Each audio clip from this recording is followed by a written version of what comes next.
ನಮಸ್ಕಾರ ವೀಕ್ಷಕರೇ, Khushi's healthy kitchen and ಇನ್ಫೋಗೆ ಮತ್ತೊಮ್ಮೆ ಸ್ವಾಗತ. ಇವತ್ತಿನ ಎಪಿಸೋಡ್ ನಲ್ಲಿ ವೀಕ್ಷಕರೇ ಸ್ಪೆಷಲ್ ಆಗಿರುವಂತ ಪಾಲಕ್ ಪನ್ನೀರ್ ಮಾಡ್ತಾ ಇದ್ದೀನಿ. ಪಾಲಕ್ ಪನ್ನೀರ್ ಅನ್ನ ನೀವು ಹೋಟೆಲ್ ಮತ್ತೆ ರೆಸ್ಟೋರೆಂಟ್ ನಲ್ಲಿ ತಿಂದಿರ್ತೀರಾ. ಅದನ್ನ ಮನೇಲಿ ಕೂಡ ತುಂಬಾ ಸುಲಭವಾಗಿ ಮಾಡಬಹುದು ವೀಕ್ಷಕರೇ. ಅತಿ ಕಡಿಮೆ ಸಮಯದಲ್ಲಿ ನೀವು ಪಾಲಕ್ ಪನ್ನೀರ್ನ ಮನೆಯಲ್ಲೇ ಮಾಡಬಹುದು. ಹಾಗಿದ್ರೆ ಯಾಕೆ ತಡ ವೀಕ್ಷಕರೇ, ಬನ್ನಿ ಪಾಲಕ್ ಪನ್ನೀರ್ ಮಾಡೋದು ಹೇಗೆ ಅಂತ ನೋಡೋಣ. ಅದಕ್ಕಿಂತ ಮುಂಚೆ ಯಾರೆಲ್ಲ ನಮ್ಮ ಚಾನಲ್ ನ ಇನ್ನೂ ಸಬ್ಸ್ಕ್ರೈಬ್ ಮಾಡ್ಕೊಂಡಿಲ್ಲ, ಪ್ಲೀಸ್ ಈ ಕೂಡಲೇ ಸಬ್ಸ್ಕ್ರೈಬ್ ಮಾಡ್ಕೊಳ್ಳಿ. ನಿಮ್ಮ ಸಪೋರ್ಟ್ ನಮಗೆ ತುಂಬಾನೇ ಮುಖ್ಯ. ಹಾಗಿದ್ರೆ ಬನ್ನಿ ವೀಕ್ಷಕರೇ, ಪಾಲಕ್ ಪನ್ನೀರ್ ಹೇಗೆ ಮಾಡೋದಂತ ನೋಡೋಣ. ಈಗ ವೀಕ್ಷಕರೇ, ನಾನು ಒಂದು ಪಾತ್ರೆಯಲ್ಲಿ ನೀರ್ನ ಕಾಯಕ್ಕೆ ಇಟ್ಕೊಂಡಿದ್ದೀನಿ. ಇದಕ್ಕೆ ನಾನು ಒಂದು 3 ಕಟ್ಟು ಪಾಲಕ್ನ ಬರೀ ಎಲೆನ ಕಟ್ ಮಾಡಿ ಇಟ್ಕೊಂಡಿದ್ದೀನಿ, ಅದನ್ನ ಸೇರಿಸ್ಕೊಳ್ತಿದ್ದೀನಿ. ಸ್ವಲ್ಪ ಬೇಯಿಸ್ಕೋಬೇಕಾಗುತ್ತೆ ಇದನ್ನ ಪಾಲಕ್ನ. ನಾನು ಇದೊಂದು ಇಬ್ಬರಿಗಾದಷ್ಟು ಮಾಡ್ತಿರೋದ್ರಿಂದ ಒಂದು 3 ಕಟ್ಟು ಪಾಲಕ್ನ ಇದಕ್ಕೆ ಸೇರಿಸ್ಕೊಳ್ತಾ ಇದ್ದೀನಿ. ಇದು ಬೆಂದ್ರೆ ಒಂದ್ ಸ್ವಲ್ಪ ಆಗುತ್ತೆ, ಹಾಗಾಗಿ ಸೊಪ್ಪುಗಳು ಬೆಂದ್ರೆ ಅದು ಕ್ವಾಂಟಿಟಿ ತುಂಬಾನೇ ಕಮ್ಮಿ ಆಗುತ್ತಲ್ಲ, ಹಾಗಾಗಿ 3 ಕಟ್ ತಗೊಂಡಿದ್ದೀನಿ. ವೀಕ್ಷಕರೇ, ಪಾಲಕ್ಕು ಸ್ವಲ್ಪ ಸಾಫ್ಟ್ ಆಗ್ಬೇಕು, ಅಲ್ಲಿವರೆಗೂ ಸ್ವಲ್ಪ ಬೇಯಿಸ್ಕೊಳ್ಳಿ. ನೋಡಿ ವೀಕ್ಷಕರೇ, ನಾವು ಹಾಕಿದ ಅಷ್ಟು ಸೊಪ್ಪು ಬೇಯ್ತಾ ಬೇಯ್ತಾ ತುಂಬಾನೇ ಕ್ವಾಂಟಿಟಿ ಕಮ್ಮಿ ಆಗ್ತಾ ಇದೆ. ಪಾಲಕ್ ಸೊಪ್ಪು ನಮ್ಮ ದೇಹಕ್ಕೆ ತುಂಬಾನೇ ಒಳ್ಳೆಯದು. ಒಬ್ಬೊಬ್ರು ಬರೀ ಎಲೆನ ಯೂಸ್ ಮಾಡ್ತಾರೆ ಪಾಲಕ್ ಪನ್ನೀರ್ ಮಾಡೋದಕ್ಕೆ. ನಾನು ಸ್ವಲ್ಪ ಕಡ್ಡಿನೂ ಬಿಟ್ಟಿದ್ದೀನಿ, ಯಾಕಂದ್ರೆ ಸುಮ್ಮನೆ ಅದೆಲ್ಲ ವೇಸ್ಟ್ ಮಾಡೋದು ಬೇಡ ಅಂತ. ಏನು ತೊಂದರೆ ಇಲ್ಲ, ತುಂಬಾ ಚೆನ್ನಾಗಿ ಬರುತ್ತೆ. ವೀಕ್ಷಕರೇ, ಈಗ ಬೆಂದಿದೆ ನೋಡಿ. ಈಗ ಇದನ್ನ ನೀವು ಹಾರೋದಿಕ್ ಬಿಡಬೇಕು. ಇಲ್ಲ ನಿಮ್ಗೆ ಸಮಯ ಇಲ್ಲ ಅಂದ್ರೆ ಒಂದು ಪಾತ್ರೆಯಲ್ಲಿ ತಣ್ಣೀರ್ ತಗೊಂಡಿದ್ದೀನಿ. ಈ ತಣ್ಣೀರಲ್ಲಿ ಸೊಪ್ಪನ್ನ ಇಟ್ಕೋಬಿಡಿ, ಆರುತ್ತೆ, ಬೇಗ ಆರುತ್ತೆ. ಅರ್ಜೆಂಟಲ್ಲಿ ಮಾಡ್ಬೇಕನ್ನೋರು ಈ ತರ ಮಾಡ್ಬೋದು.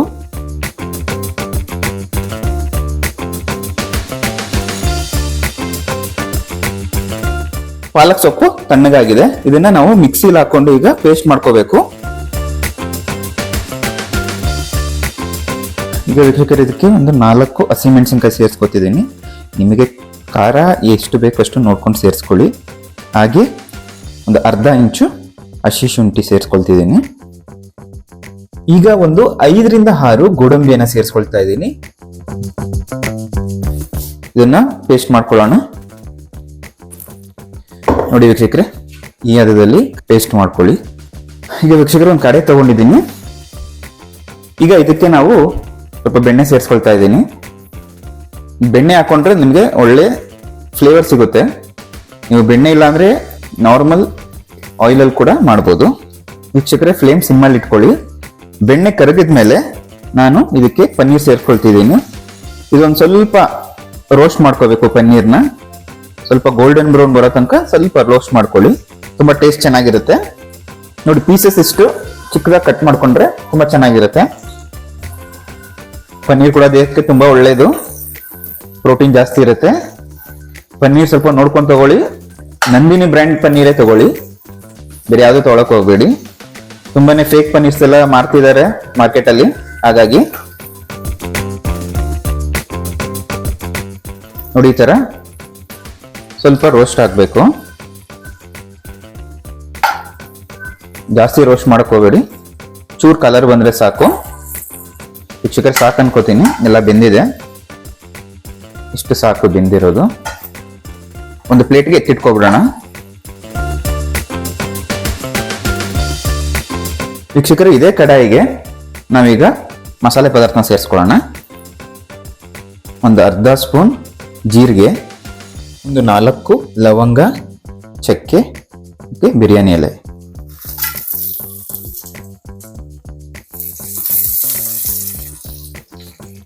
ಪಾಲಕ್ ಪನ್ನೀರ್ ಸ್ವಲ್ಪ ಘಮ ಬರುತ್ತೆ, ಇದನ್ನೆಲ್ಲ ಸೇರಿಸ್ಕೊಂಡ್ರೆ ಮಸಾಲೆ ಪದಾರ್ಥ. ಬೇಕಿದ್ರೆ ನಿಮಗೆ ಸ್ವಲ್ಪ ಎಣ್ಣೆ ಸೇರಿಸ್ಕೋಬೇಕಂದ್ರೆ ಈ ಸಮಯದಲ್ಲಿ ಸ್ವಲ್ಪ ಎಣ್ಣೆ ಸೇರಿಸ್ಕೊಳ್ಳಿ. ಇದಕ್ಕೆ ನಾನು ವೀಕ್ಷಕರೇ ಒಂದು ಮೀಡಿಯಂ ಸೈಜ್ 2 ಈರುಳ್ಳಿ ಸೇರಿಸ್ಕೊಳ್ತಾ ಇದ್ದೀನಿ.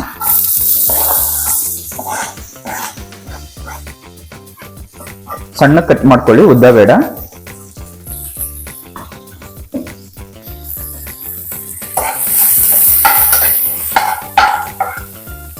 ಇದನ್ನ ವೀಕ್ಷಕರು ನೀವು ಮೀಡಿಯಂ ಫ್ಲೇಮ್ ಅಲ್ಲಿ ಹುರ್ಕೊಳ್ಳಿ. ಈರುಳ್ಳಿನ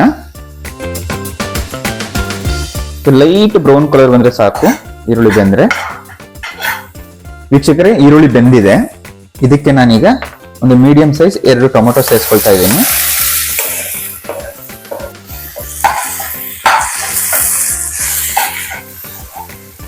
ಟೊಮೊಟೊ ಸ್ವಲ್ಪ ಸಾಫ್ಟ್ ಆಗೋ ತನಕ ಬೇಯಿಸ್ಕೊಳ್ಳಿ.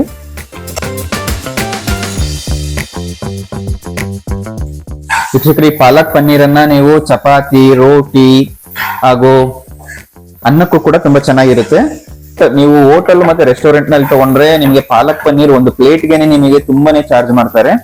ಹಾಗಾಗಿ ನೀವು ಅದೇ ದುಡ್ಡನ್ನ ನೀವು ಮನೆಯಲ್ಲಿ ಒಂದು 2-3 ಜನ ಮಾಡ್ಕೊಂಡು ತಿನ್ಬೋದು. ಇವನ್ ಹೆಲ್ದಿಯಾಗಿ ಕೂಡ ಇರುತ್ತೆ.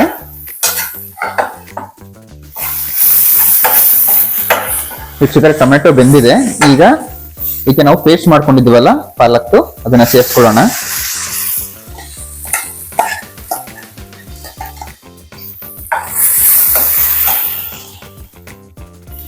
ಇದಕ್ಕೆ ನೀರು ಜಾಸ್ತಿ ಏನು ಸೇರಿಸ್ಕೋಬೇಡಿ.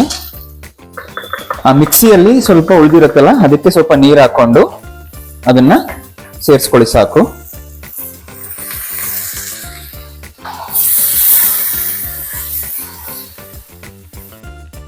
ಈಗ ಇದನ್ನ ನಾವು ಮೀಡಿಯಂ ಫ್ಲೇಮ್ ಅಲ್ಲಿ ಎಣ್ಣೆ ಬಿಡೋ ತನಕ ಬೇಯಿಸ್ಕೊಳ್ಳೋಣ. ಒಂದು 5 ನಿಮಿಷ ಎಣ್ಣೆ ಬಿಡುತ್ತೆ.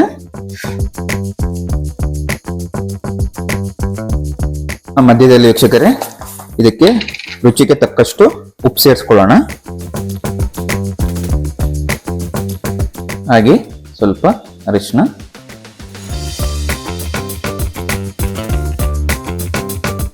ಈ ಟೈಮಲ್ಲಿ ಒಂದು ಅರ್ಧ ಸ್ಪೂನು ಗರಂ ಮಸಾಲ ಸೇರಿಸ್ಕೊಳ್ತಾ ಇದ್ದೀನಿ. ಹಾಗೆ ಒಂದು ಅರ್ಧ ಸ್ಪೂನು ಕಸ್ತೂರಿ ಮೇಥಿಯನ್ನು ಸೇರಿಸ್ಕೊಳ್ತಾ ಇದ್ದೀನಿ.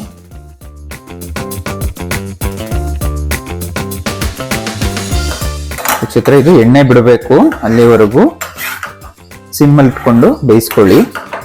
ಈ ಟೈಮಲ್ಲಿ ನೀವು ಉಪ್ಪು ಖಾರ ಸರಿ ಇದೆಯಾ ಅಂತ ಚೆಕ್ ಮಾಡ್ಕೊಳ್ಳಿ. ಕಮ್ಮಿ ಇದ್ರೆ ಸೇರಿಸ್ಕೊಳ್ಳಿ. ಎಣ್ಣೆ ಬಿಡೋದಕ್ಕೆ ಸ್ಟಾರ್ಟ್ ಆಗಿದೆ. 2 ನಿಮಿಷ. ಒಳ್ಳೆ ಘಮ ಬರ್ತಾ ಇದೆ. ನೀವು ನೋಡ್ತಿರ್ಬೋದು, ಎಣ್ಣೆ ಬಿಟ್ಟಿದೆ. ಈಗ ಇದಕ್ಕೆ ನಾವು ಪನ್ನೀರ್ನ ರೋಸ್ಟ್ ಮಾಡ್ಕೊಂಡಿದೀವಲ್ಲ, ಅದನ್ನ ಸೇರಿಸ್ಕೊಳ್ಳೋಣ. ಒಬ್ಬರು ರೋಸ್ಟ್ ಮಾಡೋದಿಲ್ಲ, ಹಾಗೆ ಸೇರಿಸ್ಕೊಳ್ತಾರೆ, ಅದು ಕೂಡ ಚೆನ್ನಾಗಿರುತ್ತೆ. ನನಗೆ ಈಗ ಇಷ್ಟ ಪನ್ನೀರ್ನ ರೋಸ್ಟ್ ಮಾಡ್ಕೊಂಡು ತಿನ್ನೋದಿಷ್ಟ, ಹಾಗಾಗಿ ನಾನು ಈ ರೀತಿಯಲ್ಲಿ ಮಾಡ್ಕೊಂಡಿದ್ದೀನಿ. ನಿಮಗೆ ಬೇಕಿದ್ರೆ ನೀವು ಹಾಗೆ ಕಟ್ ಮಾಡ್ಕೊಂಡು ಕೂಡ ಪನ್ನೀರ್ನ ಸೇರಿಸ್ಕೋಬಹುದು. 1 ನಿಮಿಷ ಇದನ್ನ ಬೇಯಕ್ಕೆ ಬಿಡೋಣ ಇದ್ರ ಜೊತೆ.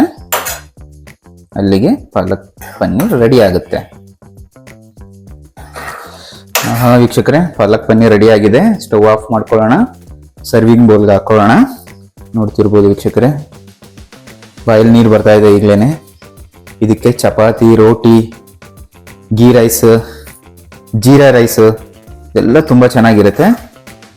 ಈಗ ನಾನು ಬೌಲಲ್ಲಿ ಹಾಕೊಳ್ತಾ ಇದ್ದೀನಿ, ಸರ್ವಿಂಗ್ ಬೌಲ್ಗೆ. ತುಂಬ ಚೆನ್ನಾಗಾಗಿದೆ ವೀಕ್ಷಕರೇ, ಮಸ್ಟ್ ಟ್ರೈ. ನೀವು ಹೇಗೆ ಬಂತು ಅಂತ ಕಮೆಂಟ್ ಮಾಡಿ ತಿಳಿಸಿ ಮಾಡಿ. ಈ ವಿಡಿಯೋ ಇಷ್ಟ ಆಗಿದ್ರೆ ಮರಿದೇ ಲೈಕ್ ಮಾಡಿ, ಹಾಗೆ ಸಬ್ಸ್ಕ್ರೈಬ್ ಮಾಡೋದು ಅಂತೂ ಮರಿಬೇಡಿ. ಪಾಲಕ್ ಪನ್ನೀರ್ ಸವಿಯಲು ರೆಡಿ ಇದೆ ವೀಕ್ಷಕರೇ.